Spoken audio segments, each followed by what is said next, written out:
여러분, 세상에서 가장 어려운 게 뭘까요? 요즘 사람들이 그럽니다. 살 빼는 거랍니다. 이게 그냥 빠지는 게 아니거든요. 운동도 열심히 해야 되고요. 먹는 것도 조절해야 되고요. 세상이 제일 어렵대요. 그런데 그보다 더 어려운 게 있어요. 뭘까요? 뺀 살을 유지하는 겁니다. 이게 죽을 고생을 하면 몇 개 안 먹으면 좀 빠져요. 근데 빠지나 보다 싶었는데 금방 찌는 거예요. 그걸 요요 현상이라고 하죠. 이게 빼는 것보다 어려워요. 뺀 걸 유지하는 게. 그러고 보면 인생의 법칙이 그런 것 같아요.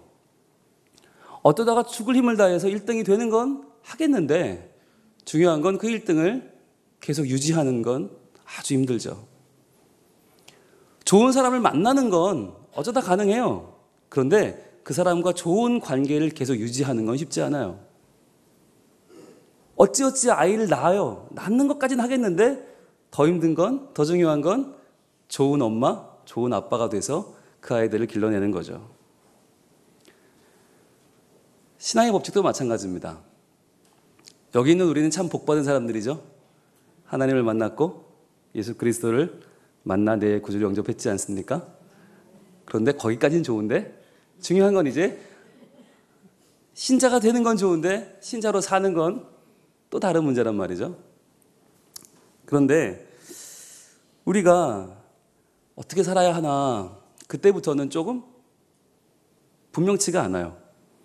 복음에 대해서는 분명한데, 그렇죠? 복음은 너무너무 좋고 너무 명확하고 어찌 보면 너무 단순하지만 힘이 있고 나를 구원하신 하나님의 사랑, 지금 우리가 함께 고백한 내 죄를 씻으시고 나의 모든 죄가를 도말하시고 나를 구원하신 하나님 사랑은 너무 명확한데 그럼 이제 내가 어떻게 살아야 되는가에 대해서는 우리가 조금 헷갈려요.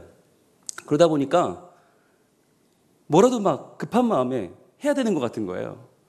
교회도 매일 와야 될 것 같고 성경도 매일 읽어야 될 것 같고 기도도 매일 해야 되고 전도도 매일 해야 될 것 같고 봉사도 매일 해야 될 것 같고 하다 보면 어느새 어떻게 돼요?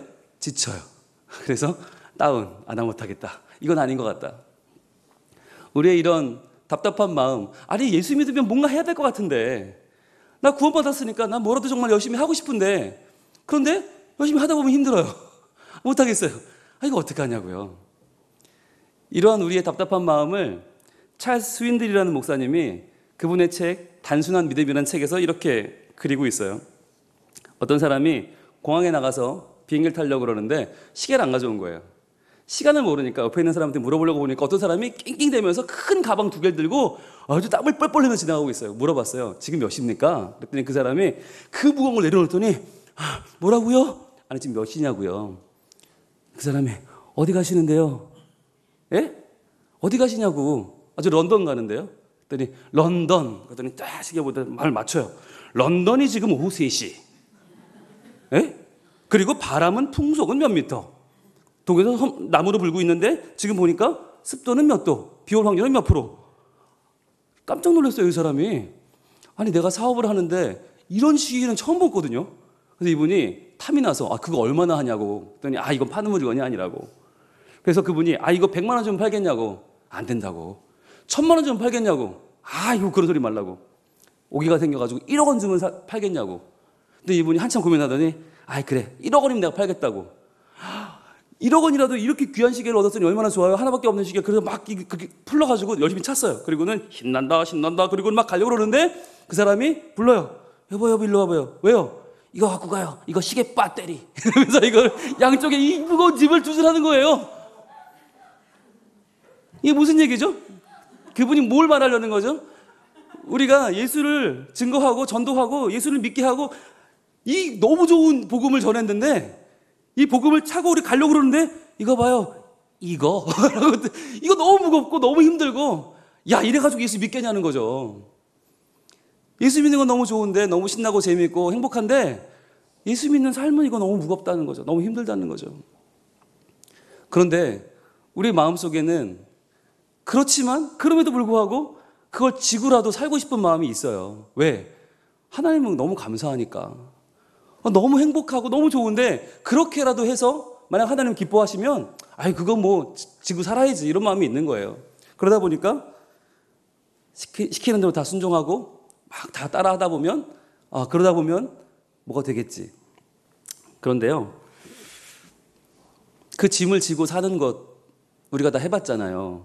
그런데 하다 보면 이건 아니다 싶은 생각이 들어요.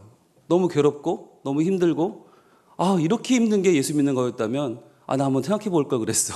이런 마음이 들 정도로 너무 쉽지 않다는 거죠.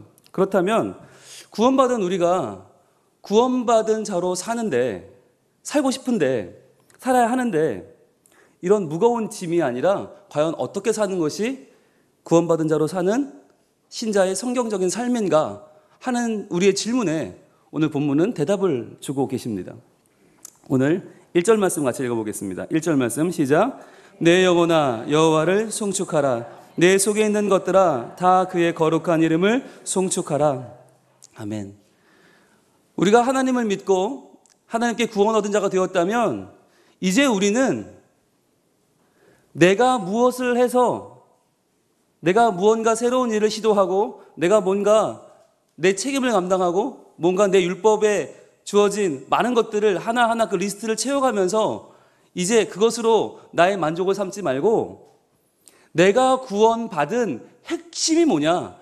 내가 구원받은 게 아니잖아요. 나를 구원하신 하나님, 그분께 초점을 맞추라고 하는 것입니다. 여러분, 우리가 예수를 믿고 나서 뭔가 해야 된다는 느낌을 갖는 이유가 뭐냐면 나의 여전히 부족함을 내가 알기 때문이에요. 사람들은 내가 달라진 줄 알아요. 예수 믿고 달라졌다고 생각을 해요. 저분 교회 다니면서 뭔가 달라졌다. 말씀도 듣고 말씀 읽고 기도하고 달라진 것 같다고 느끼지만 나는 알잖아요. 하나도 안 달라진 걸. 그러다 보니까 나는 뭔가 답답한 거예요. 이렇게 살면 안 될 것 같은 거예요. 복음만으로 부족한 것 같고 뭔가를 해야 될 것 같은 거예요. 그러나 그렇게 내가 뭔가를 열심히 찾아서 헤매고 돌아다니는 것이 하나님을 기쁘시게 하는 것이 아니라 하나님이 나를 구원하셨음을 이제부터 송축하라는 거죠. 그러면 송축이 어떻게 하는 거냐? 송축은 찬송가 부르고 복음성가 부르고 노래 부르는 게 아니에요. 하나님을 송축하는 것은 하나님을 자랑하는 것입니다. 하나님을 내 입에 두는 것입니다. 내가 입만 열면 하나님에 대한 자랑을 하는 거예요. 여러분, 이게 너무 어려운 것 같잖아요. 더 어려운 것 같은데요? 차라리 말씀 읽고 말지? 아니요. 여러분, 말씀 읽고 기도하고 뭔가를 해야 될 것 같은 그 삶의 짐들을 채워나가는 것보다 더 중요한 건 하나님의 이름을 내 입에 두고 그 이름을 계속 자랑하며 송축하는 겁니다. 그러면 그러려면 뭘 해야 되느냐? 그러려면 뭘 해야 될까요? 우리 삶에 있는 아주 작은 문제들 하나하나를 하나님 앞에 기도하는 게 필요합니다. 왜냐하면 기도해야 응답을 받거든요. 우리는 기도할 때 늘 그렇잖아요. 어떤 문제는 너무 커서 너무 엄두가 나서 기도 못하고 어떤 문제는 너무 작아서 치사해서 기도 못해요. 그러니까 웬만한 기도만 해. 그러다 보니까 웬만한 응답만 받아요. 그러니까 하나님을 자랑하고 증거할 만한 기회가 없는 거예요. 제가 요즘 분당 교구 신방을 하고 있는데요. 제가 오늘 재미있는 경험을 했어요. 제가 신방을 가면 뭘 하냐면 그동안 여러분이 구역 예배에 모여서 써내신 기도 제목이 있잖아요. 그거를 개인별로 싹 정리를 해서 갑니다. 정리를 가서 딱 펼쳐놓고 이제 그분의 기도 제목이 어떻게 흘러간 날 쭉 살펴보거든요. 같이 얘기를 나누거든요. 그런데 그 기도 제목을 보면 이제 3월 달부터 쭉 나오잖아요. 최근까지. 근데 보면 항상 늘 일정한 주기가 있어요. 그러니까 처음에는 건강 기도로 시작했다가 가다가 시부모님 기도로 갔다가 남편 기도로 온다든지, 예? 아니면 어떤 분은 1년 내내 기도 제목이 똑같아.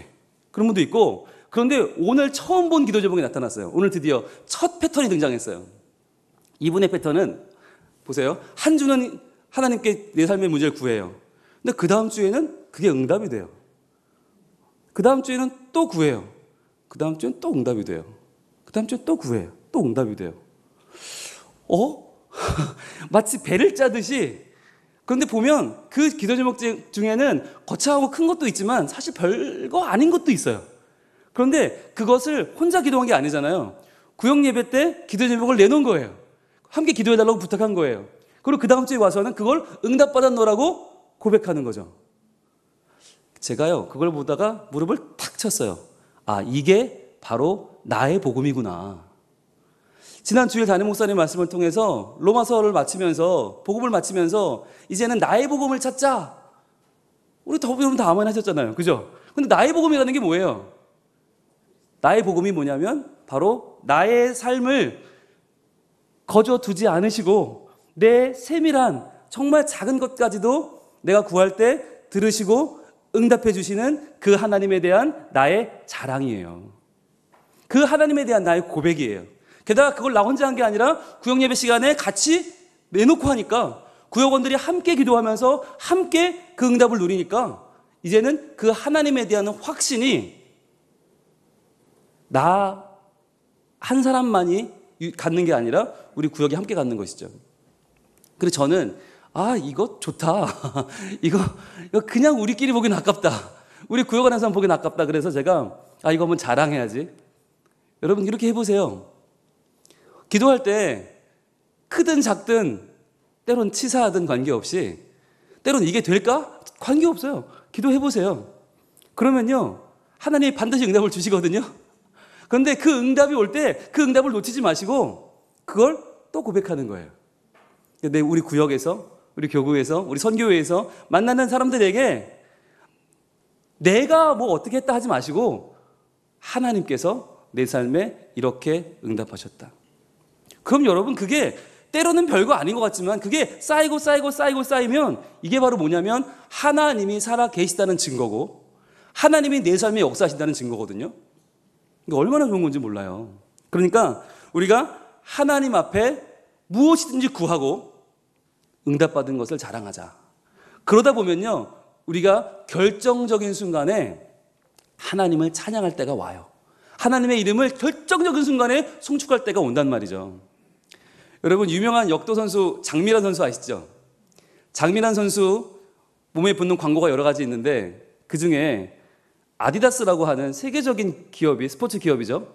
아마 돈이 제일 많은 기업 중에 하나일 텐데 그 아디다스가 장미란의 어느 부위에 로고를 넣었을까요?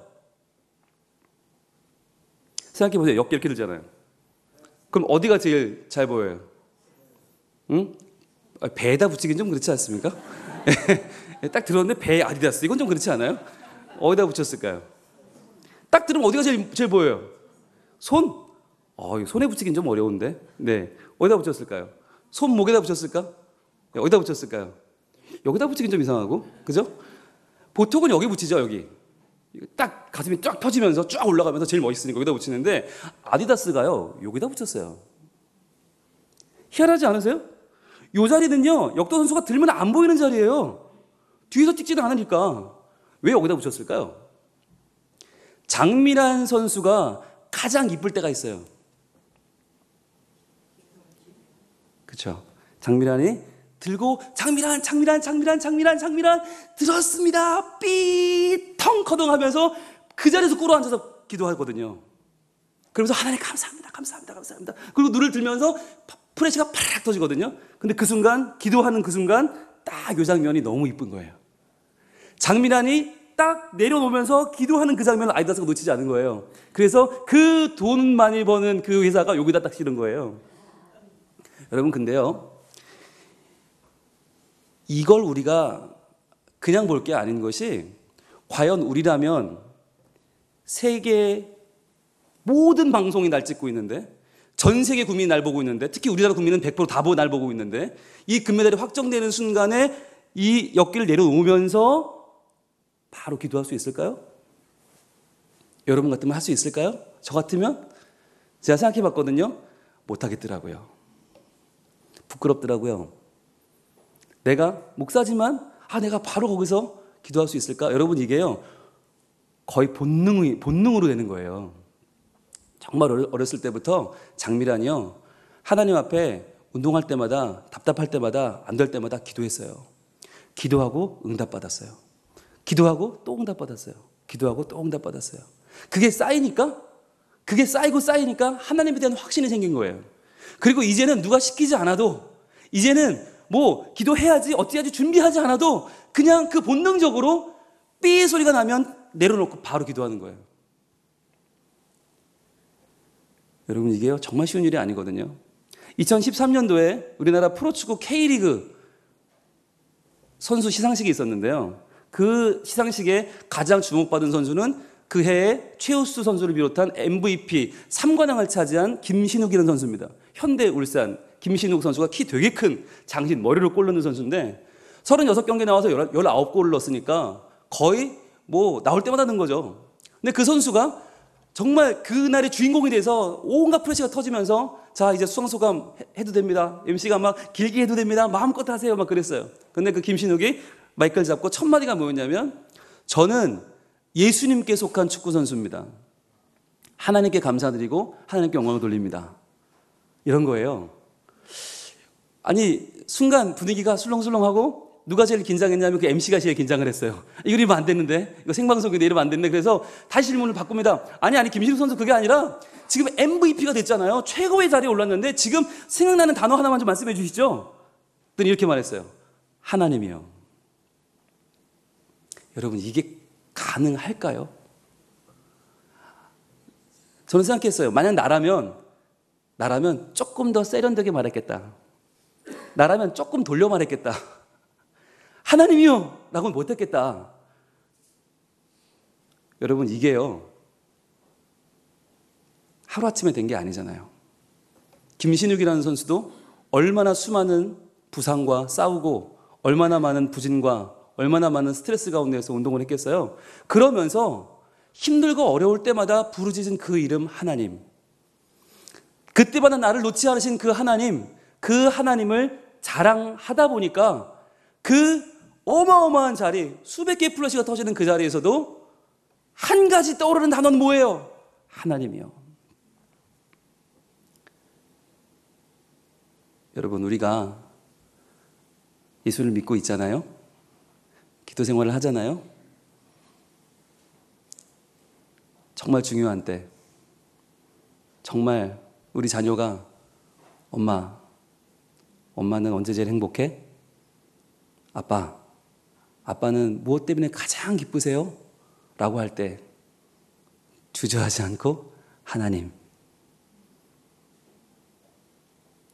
우리가 가장 기쁜 자리에 놓였을 때 누군가 우리에게 묻는다면 당신을 여기까지 만들어준, 여기까지 오게 한 힘은 무엇입니까? 라고 했을 때 우리 입에서 나도 모르게 하나님, 이렇게 나올 수 있다면, 나의 복음을 가지고 내가 하나님을 자랑하며 어디 가서든 우리 하나님의 이름을 내 입에 올릴 수 있다면 여러분 얼마나 행복할까요? 아마 성경을 달달달달 읽어서 외우고 50독 100독 하는 것보다 하나님 더 기뻐하시지 않을까요? 기도를 하루 종일 하고 동성으로 하고 나무뿌리를 뽑는 것보다 하나님 더 기뻐하시지 않을까요? 하나님께서는요, 우리가 우리 삶 가운데 참된 하나님의 은총을 경험하며 살기를 원하십니다. 그리고 반드시 우리 삶에 응답하시길 원하시고, 그리고 그 삶을 우리가 자랑하기를 원하세요. 자, 그러면 그렇게 자랑하다 보면 어떤 일이 벌어지나요? 2절입니다. 같이 읽어볼까요? 시작. 내 영혼아 여호와를 송축하며 그의 모든 은택을 잊지 말지어다. 그렇습니다. 하나님을 계속 자랑하다 보면요, 그분을 잊지 않게 됩니다. 이게 얼마나 행복한 건지 몰라요. 하나님을 잊을 수가 없는 거예요. 그런데 하나님을 잊을 수 없는 우리를 하나님은 어떻게 해주시나? 하나님은 오히려 우리의 죄를, 우리의 부족함과 연약함을 잊어주세요. 우리가 하나님을 잊지 못할 때 하나님은 우리의 연약함을 잊어주신다. 3절입니다. 같이 읽습니다. 그가 내 모든 죄악을 사하시며 내 모든 병을 고치시며. 그래요. 하나님은요, 우리가 하나님을 자랑하며 살아갈 때, 하나님을 잊지 않을 때, 내게 주신 모든 은택을 잊지 않고 자랑할 때 하나님은 이제부터 본격적인 우리의 개조에 들어가십니다. 우리를 그때부터 하나님의 사람으로 자연스럽게 변화시키기 시작하는데, 그 시작은 바로 우리의 모든 죄를 잊어버리는 거예요. 모든 죄를 사하려면 잊어버려야 되는데, 여러분 자기의 죄를 잊어버리셨어요? 못 잊어버렸을걸요? 누구도 자기의 죄를 잊을 수 없는데 자기도 못 잊어버리는 자기의 죄를 하나님은 잊어버리신다. 왜? 사랑하니까 잊어버리는 거예요. 그런데 제가 이 말을 이해 못했어요. 사랑하는데 어떻게 잊어버리지? 사랑하는데 잊어버린다는 말이 뭐지? 그런데요, 제주도에 가보니까요, 그런 얘기가 있더라고요. 한때 나이 많은 부모님들을 제주도에 모시고 오는 게 유행이었던 적이 있어요. 그런데 그게 사회 문제가 됐어요. 왜냐하면 나이 많은 부모님을 제주도에 모셔놓고 도망가 버린 거예요. 예, 현대판 고려장이죠. 그러니까 그냥 버리면 찾아올까봐 제주도에 갖다 버린 거예요. 그런데 이분들의 공통점이 있더라는 거죠. 이분들은 경찰서로 모시고 가서 이제 집으로 보내야 되니까 물어보잖아요. 할머니, 아들 이름 뭐예요? 아들 이름. 이분이 뭐라고 그럴까요? 몰라요. 아니, 지금 말씀하셔야 돼. 집에 가야지. 아들 이름 뭐냐니까. 몰라요. 왜 그럴까요? 혹시라도 내 자식에게 해가 갈까봐. 혹시라도 부모 갖다 버렸다고 내 자녀가 비난받을까봐 모른다고 그러는 거예요. 아니, 지금 나를 갖다 버렸는데 버림받은 사람이 지금 억울해서라도 그놈의 이름은 뭐고요? 당장 불러주세요. 이래야 되는데 모른다고. 그러면서 하나같이 하는 말이 있대요. 걔는 꼭 날 데리러 올 거라고. 지금 아마 급한 일이 있어서 먼저 간 것 같은데 꼭 날 데리러 올 거라고. 여러분, 이런 말도 안 되는 사랑, 이게 뭡니까? 이게 심파도 아니고요. 이게 뭡니까? 이 말도 안 되는 사랑은 뭡니까? 사랑하니까 잊어주는 그 사랑, 그것이 바로 우리 하나님의 사랑이에요. 우리가 하나님을 자랑하고 하나님께 작은 거라도 기도하면서 하나님의 은택을 잊지 않으려고 노력할 때 하나님은 우리의 모든 죄를 사해 주신다. 죄에서 자유케 하신다. 그뿐만 아니라 죄는 아닐지라도 우리 삶에 가지고 있는 모든 약함과 연약함과 질병과 내 힘으로 어쩔 수 없는 것들을 하나님은 고쳐주신다는 것이에요. 내가 하나님 사랑하지 않아 그런 게 아니고 약해서 그렇다는 것을 알고 인정해 주시고 그 하나님이 나를 책망하지 않으시고 하나님의 품으로 끌어안아 주시는 거예요.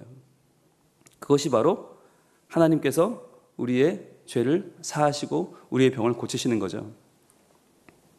그래서 우리를 어떻게 만들어 가실까요? 아름다운 결론은 4절과 5절입니다. 함께 있습니다. 내 생명을 파멸해서 속량하시고 인자와 긍휼로 관을 씌우시며 좋은 것으로 내 소원을 만족하게 하사 내 청춘을 독수리같이 새롭게 하시는도다. 아멘. 우리의 생명을 파멸로 향해 나아가는 우리의 생명을 하나님은 속량하신다. 속량이란 말은 돈 주고 산다는 말이에요. 하나님이 자기의 모든 것을 던져서 우리를 구원하시고 인자와 긍휼로 관을 씌우세요. 하나님의 인자하신 거, 하나님의 긍휼하시면 관을 씌워요. 관을 씌운다는 게 뭐죠? 왜 이 관을 머리에 씌우죠? 잊지 말라는 거예요. 너는 내가 인자하게 너를 받아주고 용서하는 나의 사랑이야. 내가 너를 긍휼히 여긴다. 너는 내가 아끼는 내 사랑이다. 너는 내가 버리지 않는다. 하나님은 인자와 긍휼을 마치 관처럼 쓰고 다니라는 거예요. 제발 잊어버리지 말라는 것입니다. 다시 얘기가 돌아갑니다. 잊지 말고 자랑하고 기도하고 응답받고 자랑하고 잊지 말고 그렇게 살면 좋은 것으로 내 소원을 만족하게 하사 내 청춘을 독수리같이 새롭게 하시는도다. 좋은 것으로 너의 소원을 만족하게 하신대요. 근데 좋은 것이 뭐길래 내 소원을 만족하게 할까요? 얼마면 좋겠어요, 여러분? 얼마면 되겠어요? 100억? 해외여행? 자녀 입시? 서울대? 카이스트? 얼마면 되겠어요? 본문에 쓰인 좋은 거라는 뜻은 토브인데요, 토브. 이 토브는요, 그냥 좋은 게 아니에요. 하나님이 보시기에 좋았더라 할 때 토브예요. 정말 좋은 거, 제일 좋은 거. 그게 뭐예요? 바로 하나님이에요. 하나님이에요. 너희가 나를 잊지 않을 때, 너희가 나를 자랑하고 너희가 나를 고백하며 살아갈 때 내가 너의 선물이 되겠다. 내가 너의 기업이 되겠다. 내가 너를 버리지 않겠다. 내가 어디를 가든지 너와 함께 하겠다. 내가 너의 모든 기도의 응답이 되겠다. 그래서 너의 소원이 무엇이든 관계없이 내가 너를 만족하게 할 것이다. 그래서 하나님으로 말미암아 우리가 나날이 새로워지는데 어떻게 해요? 무엇처럼? 독수리같이 새로워진다. 여러분, 독수리가 쫙 날아오면 얼마나 멋있어요. 위험이 가득하죠. 우와, 독수리다. 근데 독수리가 한 번 날고 말아요? 계속 날아요? 계속 날아요. 그러니까 우리의 인생은요, 어쩌다 한 번 우와 은혜 받고 끝나는 인생이 아니라 계속해서 하나님을 기억하며 자랑하며 기도하며 나아갈 때마다 하나님이 우리를 새롭게 하시는 인생이라는 거예요. 여러분, 자랑하세요. 제발 좀 자랑하세요. 만나는 사람마다 내가 하나님께 기도하고 있다고, 하나님이 이러한 나의 기도에 응답해 주셨다고 자랑하세요. 아, 유치하면 어때요? 촌스러우면 어때요? 내 자랑인가 뭐? 하나님 자랑하세요. 내 자랑하면 조금만 들어도 못 들어주잖아요, 우리. 아, 뭐 저런 소리를 내. 그런데요, 하나님 자랑하세요. 제발요. 그럼 하나님께서 나를 떠나지 않으시고 좋은 것으로 내 소원을 만족하게 하시고 나를 독수리같이 새롭게 하신다는 거예요. 여러분, 저도 말도 안 되는 자랑을 하나 하겠습니다. 제가요, 군대를 96년도에 제대를 하고 97년도 1월 첫 주부터 암사동에 있는 작은 교회에 전도사로 가기로 이제 부임하기로 했어요. 애들은 20명. 그런데요, 제가 얼마나 그게 뿌듯했던지, 야, 전도사 된다, 나 설교하러 간다, 너무 뿌듯한 거예요. 그리고 막 무슨 대단한 설교자가 된 것처럼 너무 뿌듯한 거예요. 근데 막상 뭐 준비된 건 없죠. 하나도 한심하죠. 그런데 그런 제가 설교하러 가려고 보니까 양복이 있어야 되겠는 거예요. 그렇지, 전도사님은 양복이 있어야지. 그리고는 토요일 날, 이제 97년 1월 4일 날 토요일 저녁 때 제가 양복을 사러 갔습니다. 그리고는 양복을, 겨울 양복이죠. 1월 달이니까 위아래로 입고 조끼까지 딱 입었는데 너무 멋있는 거예요. 딱 거울에 비친 제 모습이 완벽한 설교자인 거예요. 정말 불을 뿜을 것 같은 거예요. 그래서 제가 이걸로 주세요. 그리고는요, 그 옷을 입은 채로 학교 기숙사로 오기 시작했습니다. 왜? 난 전도사니까. 나는 불의 사자. 그러면서 막 버스를 타고 이렇게 오는데 마음이 뿌듯해요. 아마 내일 애들이 가면 다 쓰러지겠지. 우와, 사람들이 전도사님 오셨어요. 막 그러면서 가는데, 중요한 건요, 한 중간쯤 왔는데 비가 툭툭툭툭 떨어지더니 싹 하고 내리는 거예요. 아니, 앞을 볼 수 없을 만큼 비가 오는데요, 사람들이 전부 웅성웅성 어떻게 큰일 난 거죠. 와, 여러분, 어떻게 해야 될까요? 이거 내일 입고 가야 되는데, 위대한 전도사님의 첫 부임날 이 옷을 입고 가야 되는데 지금 비가 쏟아지니까 어떡해. 야, 정말 그 순간 미치겠더라고요. 근데 그 순간에 저도 모르게 기도하기 시작해서, 하나님, 이 비 좀 그쳐주세요. 근데 아무리 얘기해도 이 비가 말을 안 들어. 그래서 제가 선포를 했어요. 비야 그쳐라, 비야 그쳐라. 막. 근데요, 이제 장신대쯤 가까워서 버스가 섰어요. 이 비가 그쳤을까요? 안 그쳤을까요? 그쳤으면 제가 얘기하겠어요? 더 오는 거예요. 이게 더 막 정신없이 내리는 거예요. 앞이 안 보여요. 미치겠는 거예요. 와, 그래서 그 10,000원 버스인데 아무리 봐도 우리 학교 사람이 없는 거예요.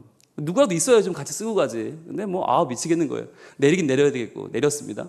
내리는 그 순간에 놀라운 일이 벌어졌는데, 제 앞에 내린 어떤 여자분께서, 비가 오니까 제가 얼굴을 못 봤어요. 이쁜지는 모르겠는데 아무튼 여자분께서 우산을 쓰고 내리셨는데, 이분이 멈칫하더니 저를 확 씌워주시는 거예요. 여러분, 그 순간에 따라라라라라 이런, 혹시 이분 나 좋아하나? 근데 그건 아닌 것 같고, 아무튼 쓱 씌워주니까 너무 좋잖아요. 그래서 감사합니다 하고 들어갔어요. 그리고 그 이분이 어디로 가세요? 그래서 저 학교로 갑니다. 그랬더니 예, 뭐 저도 그쪽으로 갑니다. 그러니까 학교분은 아닌 거예요. 집이 그쪽이라는 거예요. 그래서 막 학교로 막 이제 광장가로 가고 있는데, 가면서 제가 속으로 너무너무 좋기는 한데, 이게 큰일 났잖아요. 이게 학교 정문에서 이분이 집으로 가고 나면 나는 어떻게, 정문부터 기숙사까지 들어가는 길이 한 10분 이상 들어가야 되는데, 그럼 이 비를 다 맞으면 나 이거 계산이 안 나오는 거예요. 이거 그냥 맞으나 이따 맞으나 별 차이가 없는데. 그래서 이거 하나님이 은혜를 주신 건 좋은데 왜 이렇게 주시지? 별 차이가 없는데. 그러면서 막 속으로 되게 고민이 되는 거예요. 어떡하지? 자, 그러면서 속으로 그래도 기도해야 되잖아요. 하나님, 이분이 가능하면 학교에 볼 일이 있어서 학교로 들어가게 하여 주옵소서. 그 이왕이면 남자 기숙사까지 가게 하여 주옵소서. 말이 안 되는 기도를 막 하는 거죠. 이분이 왜 들어가 거기를, 남자 기숙사를. 근데 이분이 학교 앞까지 딱 왔는데, 그 순간에 여러분, 이상하지 못한 일이 벌어졌어요. 어떻게 됐을까요? 비는 안 그쳤어요. 비는 여기서 처음부터 끝까지 얘가 주인공이야. 비는 안 그쳤어요. 어떻게 됐을까요? 예, 이분이 학교 안으로 들어오지도 않았어요. 어떻게 됐을까요? 이분이 말도 안 되는 일을 하는 거예요. 저와 우산을 함께 밀치며, 제가 사양할 겨를도 없이 함께 밀치면서 저는 다 왔으니까 가세요. 그리고는 빗속으로 사라져 버렸어요. 아니 근데 여러분 이게요, 정말 사라져 버렸어요. 붙잡을 겨를도 없이 아니요 괜찮아요 한마디는 해야 될 거 아니에요. 안 괜찮지만 남자가 그래도 여자가 뛰는데 남자가 한마디라도 해야지. 이거 아니면 제가 집에까지 갔다가 저도 학교로 이럴 이유 새도 없이 그냥 사라져 버렸어요. 그 순간에 제가 멍하니 그 우산을 쓰고 학교를 이렇게 걸어서 정문을 들어와서 기숙사로 가는데 그 순간에 저도 모르게 울컥하더라고요. 아, 예수님이구나. 아, 예수님이구나. 지금 내일 교회가 사역을 해야 되는데 이 한심한 녀석이 아무 준비도 안 됐으면서 양복 하나 걸쳐 입고 지금 전도사라고 큰소리 뻥뻥 치고 있는 이 한심한 인간에게 적어도 하나님 가르쳐줘야겠구나. 뭘? 기도가 뭔지를 가르쳐줘야겠구나. 아, 기도하면 어떻게 하나님이 역사하시는지 이 정도는 좀 알고 가라 이 녀석아.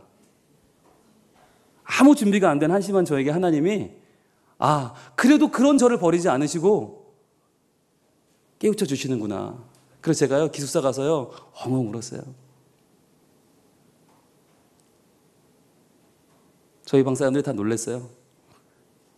이상한 양복 하나 입고 와가지고는 계속 울고 있는 거야 얘가. 그 다음날 제가 아동부 설교를 하러 갔습니다.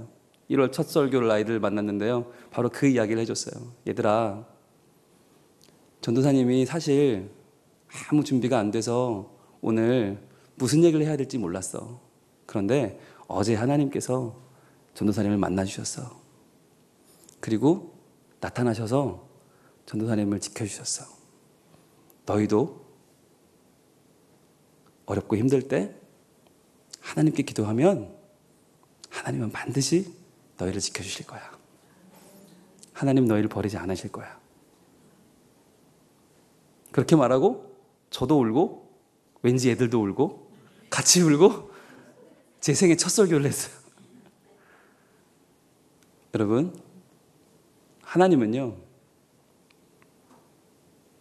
그를 찾고 구하고 하나님의 응답을 체험하고 그것을 자랑하는 사람들을 결코 그냥 두시지 않습니다. 하나님은요 우리 일생을 반드시 책임지고 함께하고 인도하십니다. 그렇게 잊지 않고 자랑하고 체험하고 또 잊지 않고 또 체험하고 또 자랑하고 그러면서 늘 좋은 것으로 우리의 삶을 새롭게 하시는 그 하나님 안에 행복을 누리고 그분을 증거하며 살아가는 우리 모두가 되기를 우리 하나님 원하고 계십니다. 기도하겠습니다.